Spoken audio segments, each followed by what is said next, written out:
Alright, so Anthony here with Paint Biz King. I want to talk a little bit about something today that, hold on one second, I want to check the DGIA real quick. Alright, I want to talk a little bit about something today relating to being a painting contractor and showing up to check your work at final completion, right?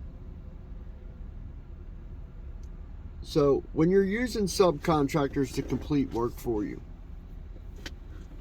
and then that project is completed or reported by them to be finished, they're asking you to go check it.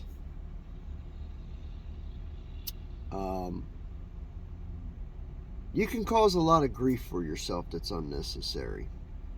If you ever heard the terminology, let sleeping dogs lie, right? So if the dog's sleeping, he's comfortable, he's happy, don't disturb him, right? You know, I've noticed a lot in the past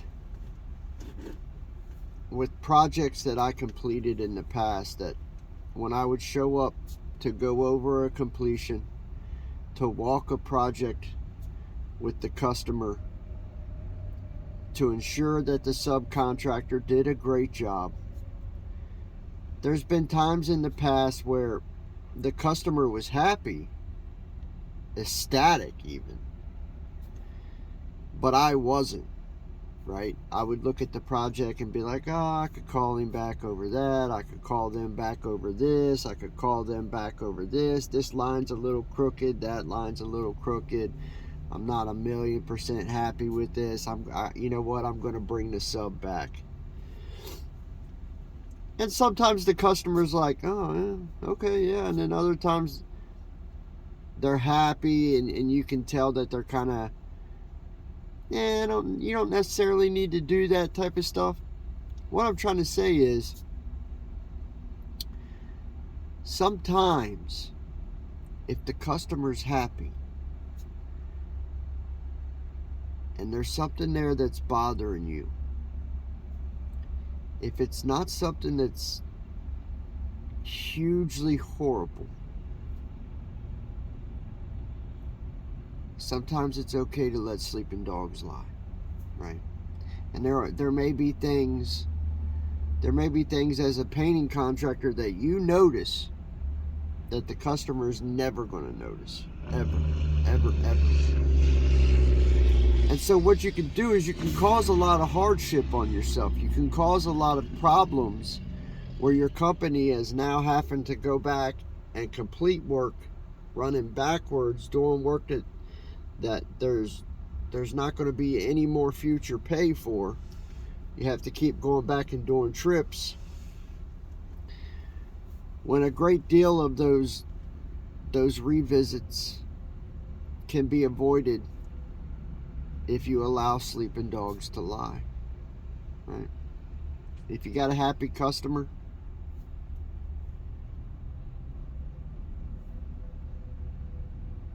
and the things that you're noticing are not horrible, they're not going to drag your name down, this type of thing, I think it's okay to sometimes let those go.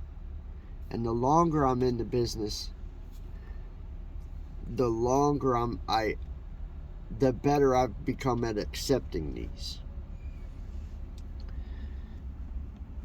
There was a time where I would show up and I would always find fault. I would always find problems with other painting contractors' works, my subs' work. I would always find problems with it and always bring them back. Almost always.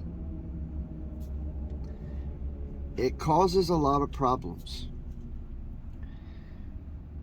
It makes it hard for you to hold on to subs, number one. Again, you're doing revisits, so you're just spinning your wheels. Your company's wasting its time, right? Nowadays, I even go as far as to take 30 minutes to an hour and touch something up personally that I don't like, rather than bring my workers back. It keeps them happy,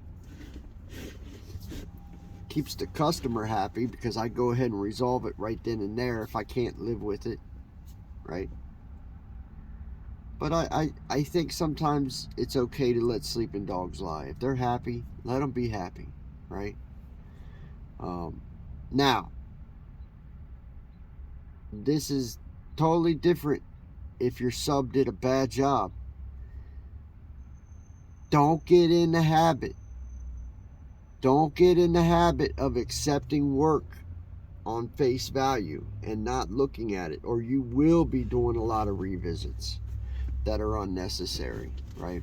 This is not, I'm not talking about bad work. Listen, we all know there's a difference between bad work and another painter, another skilled painter, criticizing another painter's work. You can go in on any painter, doesn't matter who they are, doesn't matter how many years they've been in the bit, I don't care. You as a painter, you can go in on another painter's work after he's completed and pick it apart. Anybody can. Anybody can. Say, oh, he could have done that better, he could have done that better, he could have done that better. But if you were in that position, you can see where he started to get tired and said, this is good enough, that's good enough, right?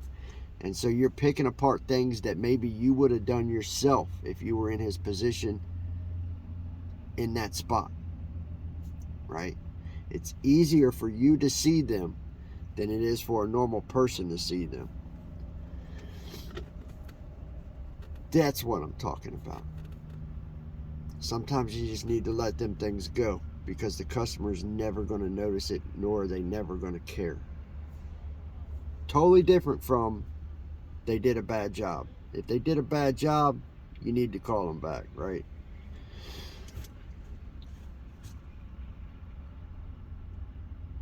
But it's helped me. It's helped me to stop doing that, to stop criticizing my subs so much.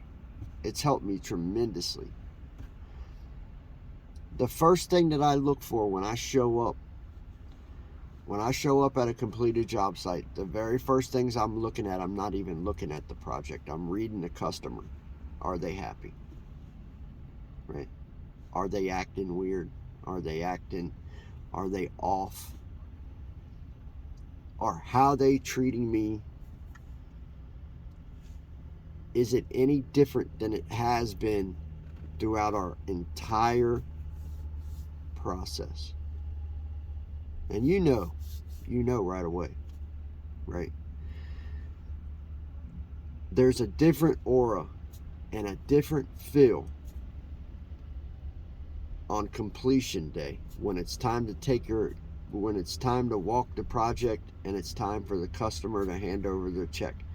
There's always a different aura about that person. Usually, not always, usually, right? They're either going to be happy that it's over with, they feel you did a good job, and you can always read that, or they're going to be kind of indifferent. And you're thinking, your goal at that time is to make them happy, to show them the good work that you've done, right? Or they're going to be acting weird and they're going to be acting upset. If you read that right away, they think you've done a bad job and there's something that you need to fix there, right?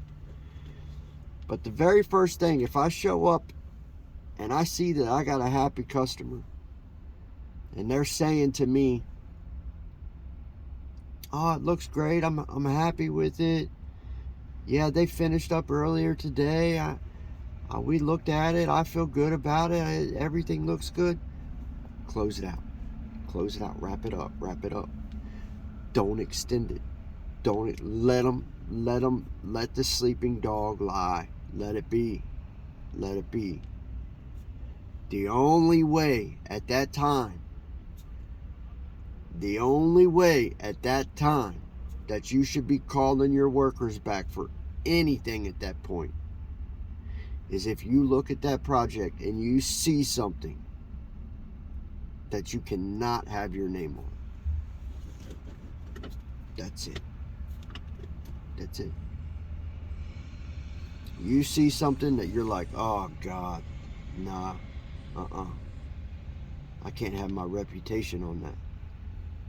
That's the only time. Outside of that, let it lie. And if you find a way to do this,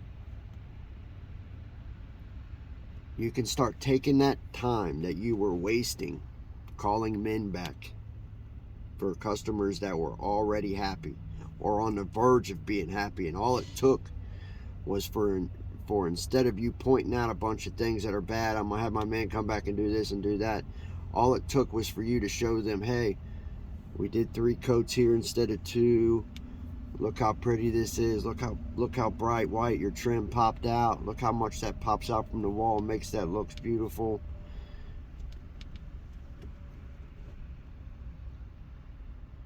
You can start taking that extra time that you would have wasted calling men back and pushing it towards finding more clients, right?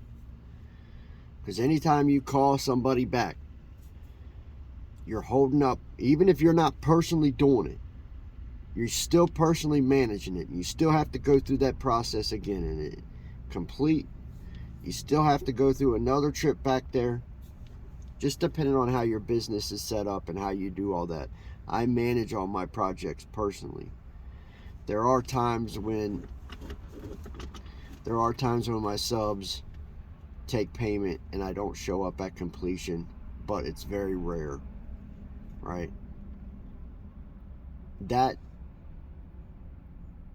Anyways, that's a different video, but let sleeping dogs lie and take that time